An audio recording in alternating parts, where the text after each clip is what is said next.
사랑하는 성도 여러분, 오늘도 여러분의 모든 길 가운데 주님과 동행하시는 축복이 있기를 소망합니다. 오늘 우리가 함께 묵상하실 하나님 말씀은 사도행전 2장 37절에서 47절의 말씀입니다.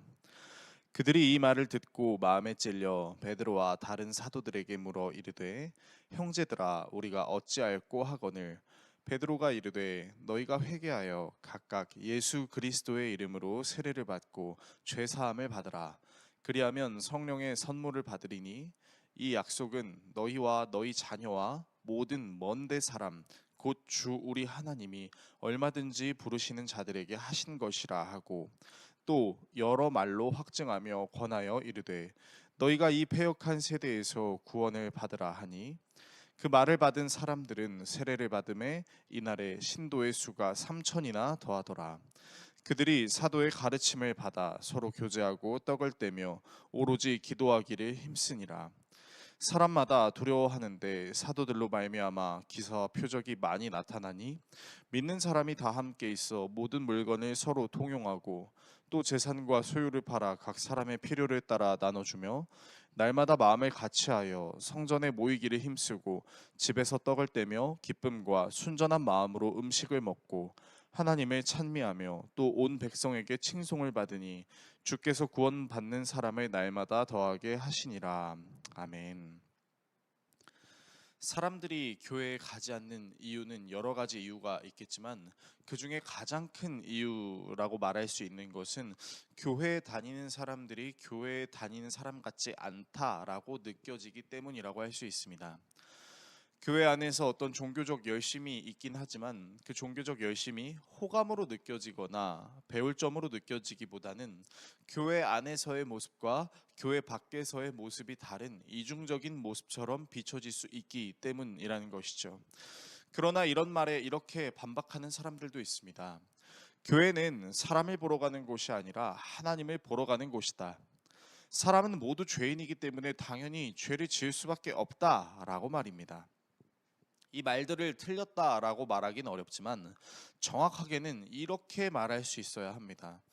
교회는 하나님을 만난 사람을 통해 하나님이 어떤 분이신지를 알 수 있는 곳이고, 죄를 지을 수밖에 없는 연약한 인간이지만 하나님의 은혜로 이 부분을 어떻게 극복해 나가는지를 살펴볼 수 있는 곳이라고 말입니다.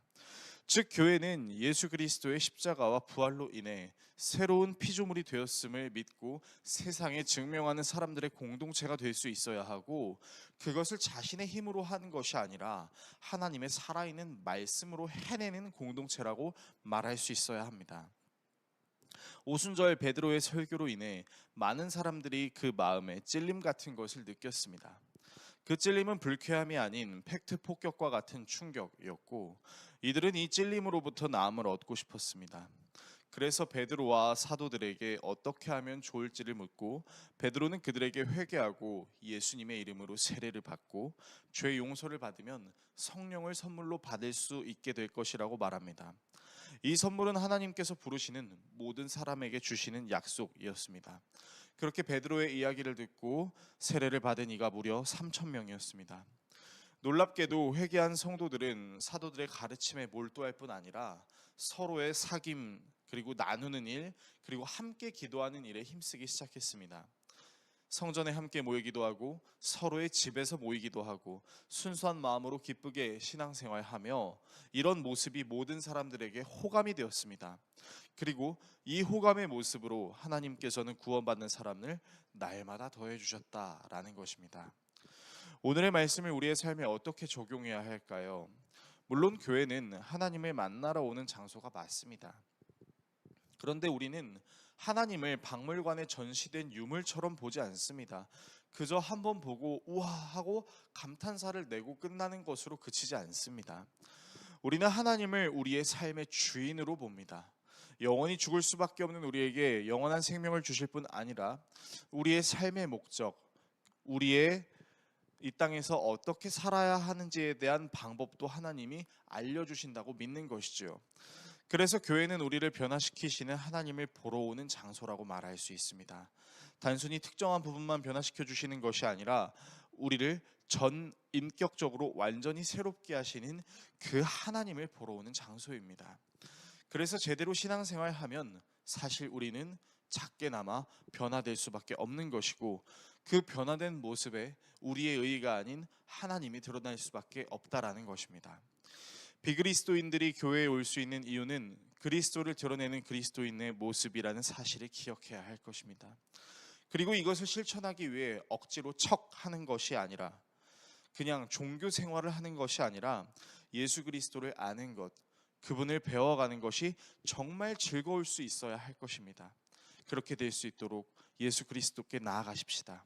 그분을 알아가는 기쁨, 그분을 알아가는 여정이 즐거워지는 은혜가 저와 여러분에게 넘칠 수 있기를 예수 그리스도의 이름으로 축원합니다. 기도하겠습니다. 우리를 사랑하시는 하나님, 사람들은 교회 다니는 사람 보고 교회에 옵니다.